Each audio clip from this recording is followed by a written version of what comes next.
Let me just talk to you a little bit about our next speaker. I've been with him for a couple of Latin American calls and stuff. And one of the amazing things that I've seen him is actually social media.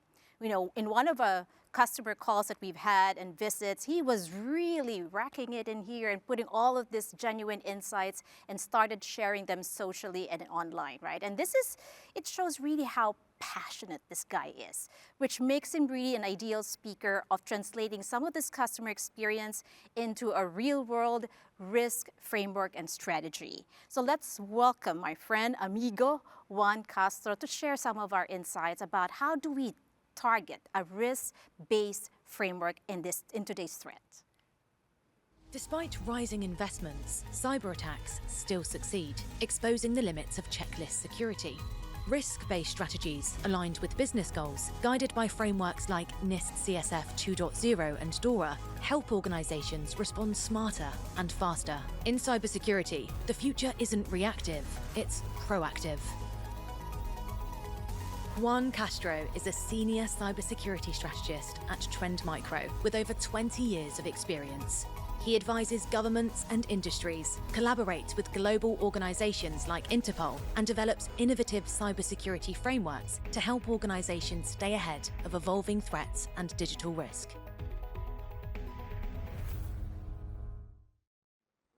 Hello everyone, and welcome to our strategy session. Thank you for being here with us and being part of this extremely important moment in cybersecurity history. So today I'm going to share with you a little bit about the strategy and how we can create place to win in this risk-based cybersecurity world. First of all, I would like to tell you about how this cyber risk thing is so important for us. Why? Because for many years, the cyber risk has been something about IT, and now should be a business issue. Why cyber risk is a different kind of risk, and why it's so important for us? Because we have learned from many years that cyber criminals are taking advantage on our indecision about cyber risk. So how can we be more aware? And why cyber risk is different for any other risk? Remember, cyber risk is different because it is dynamic, it is continuous, and it's shared. It's a totally different kind of risk. It should not be managed in the same way. And as soon as our attack surface grow, the cyber risk grow. And also in this session, we are going to learn how those 4 customers have overpassed the challenge about cyber risk exposure management. But before that, how we get there, right? Why we are having those problems today? It's because we are using reactive cybersecurity. What is reactive cybersecurity? Let me explain a little bit for examples. For example, your SOC reacts for an incident. If you don't have an incident, your SOC don't tell you anything, right? But that incident became with a cyber risk that was not properly managed. The other part is the alerts overload, but not only the kind of overload of alert that we're thinking, it's about the lack of context. Risk is all about context, and cybersecurity is all about context. If we know the right context, we can understand and prioritize where we are. The other part that is extremely important to understand is if we don't manage the cyber risk in the right way, we are going to respond slowly. And also, what we need to do is to understand the attack surface is growing, and the lack of visibility of that kind of things is important. So we need to depend not just on endpoints. We need to see everything, every digital asset that is connected to our network. The other part that we need to understand how we get there is about when we throw technology to the problem, right? We say, oh, I need that, and I need that technology, and another technology, and it ends with a lot of technology, and you need to manage a lot of technologies, but they are siloed. When cyber risk, you need to understand that kind of technology and integrate all together. And also, the people to manage that, right? It's not only the amount of technology you have, because when we're talking about a strategy, we need to talk about technology, people, and process. And we don't have the right process and the right people, this is going to be very different. And the other important part is how we think, right? How we detect that we are there in the reactive mode. The first thing that we need to know is about when we think compliance is like security, right? We are doing that, a checklist of things, or when we are doing our cyber insurance, I say you have that. So this is important for us. This is not security, this is not proactive security, of course, but also understand that attackers think in a totally different way. They don't think in compliance, checklist, or whatever. They think in the path of less resistance. So the leadership team is extremely important to create that risk-based cybersecurity approach. Why? Because if the leadership team is not engaged and keeps thinking in that way, where you find and buy any technology, and then you see the threats are escalating and the defenses are not doing your job, why is that happening? How do I get there? If you feel that your cybersecurity program is like a firefighting mode, always trying to respond to an incident, waiting for your SOC to do something, you need to change your mindset. And that's why we are here, to think a way, to find a way how you can switch from reactive mode to proactive mode. And let's start our journey. Every journey starts with the first step. So, understanding and acknowledging that you are in that mode, in reactive mode, is the first step that you need to take. How do you know if you are in reactive mode? Of course, when you have a lot of alerts, then when you are responding every time, when you are patching every vulnerability that you can find based only in the CVE score, and you don't have the right visibility of all your assets. Maybe you are managing them in an Excel. But what are the risks of that approach? Of course, you are not responding in the right time, then the incident response every time is more costly, and also the compliance is always about a checklist. So in that step, you need to think in the first move and how we are going to move. Invest in foundational attack surface visibility, right? This is our first move, thinking in how we are going to understand our attack surface. When we did that move, we switched from reactive to tactical. And tactical means that we are starting to having a lot of visibility of the risk, but we still have manual process. We are still doing some patching based on other kind of things, but one of the most important signals that we need to understand is how security and IT operate in silos. If you look at this and you feel that way, you are in the tactical mode. And the risk for the tactical mode is the risk reduction, right? So you are doing some kind of risk reduction, but like in slow motion. But you create a false confidence in how the vulnerabilities are managed. Let's plan our next move, to move to the next level, right? If we not only think in understanding the attack surface, but adding the risk-based exposure management, we are moving from tactical to risk-driven. This is extremely important. This is a critical step where we need to take to reach the proactive mode. What is risk-driven?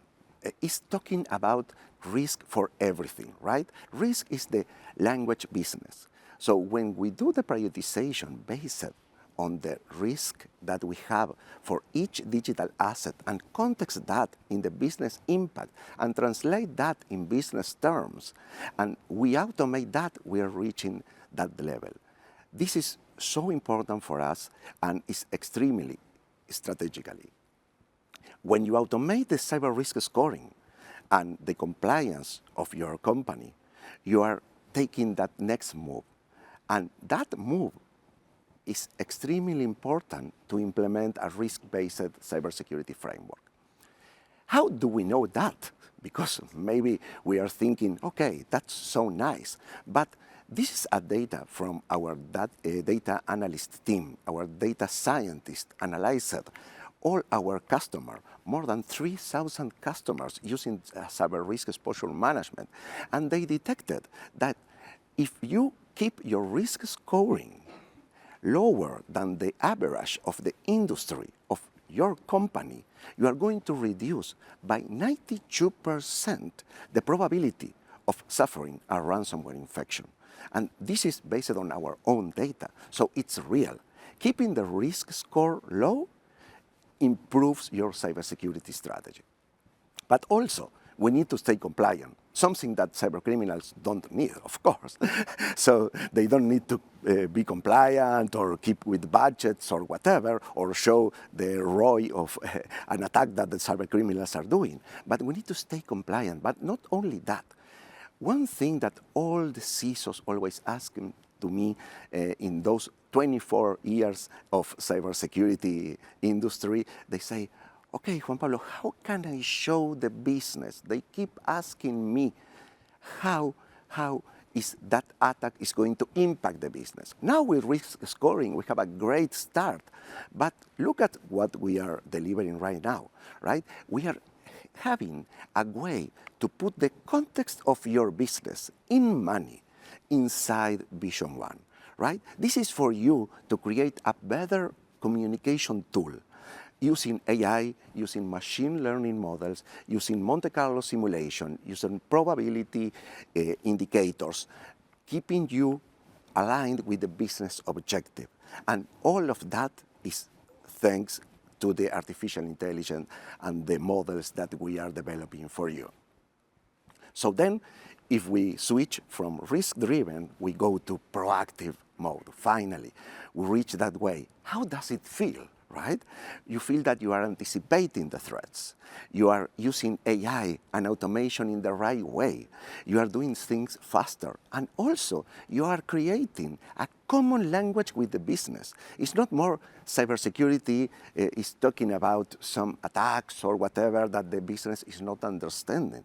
For first time in history, you can translate that in business terms. And the results, the outcome, is you are going to do better decisions, right? You are making better decisions. Remember, risk management is all about making better decisions.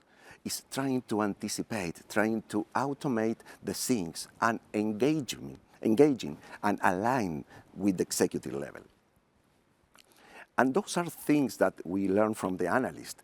We are reducing our time to respond in 65% by adopting a risk-based approach. Also, we have fewer alerts, not because we are doing things different on the SOC side. It's because we are managing risk before it materializes. The other parts are the savings. It saves a lot of money because you are doing things before they materialize.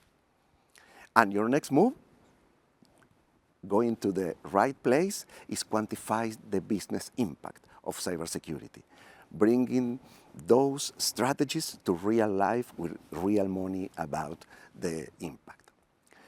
Let's summarize the strategy so far. First of all, understand where you are in this path, right? Second one, think in a way that you are doing the first move. And last is to anticipate and don't react. Then we are ready to do the final move, right? Aligning the cybersecurity with the business and being more proactive today. So how organizations are doing that? And at the start of this session, I promise you to give you some insights and real use cases. So how that organizations are doing that? For example, this organization in Canada, right? most of their challenge are like protecting intellectual property, right? And the problem with security systems that are fragmented and in silos. So using cyber risk exposure management, the results is that they improve the efficiency and they have minimum incident security, right, today, and enhance the reporting to the board. This other company from United States, they have a lot of tools and fragmented visibility, and maybe you feel identified with those challenges. But implementing that kind of cyber risk and risk-based frameworks, the reduction of the mean time to respond is 63%. This is highly, highly important. And also the way they reduce the false positives, because they are attacking the problem before it materializes. This other company in Singapore, right, with a complex and evolving IT environment, they need compliance, they need the security reporting to executives, right? So when they use this kind of approach and this kind of strategy, they improve the system uptime. This is extremely important because when you invest in cybersecurity is to improve the company operations and the uptime. And also, they talk with their risk management team about how to improve the process of other risk management. And the last company in Germany, they don't have visibility, right? This is a manufacturing company. Different sectors, right? Different challenge. So when they implement that kind of strategy, they get faster response, they get scalability, they get more coverage of the risk, and they have created a common business language to get the executives on board. So right now, as every CISO wants to be proactive, now you know how to be proactive and how proactive security starts here and now.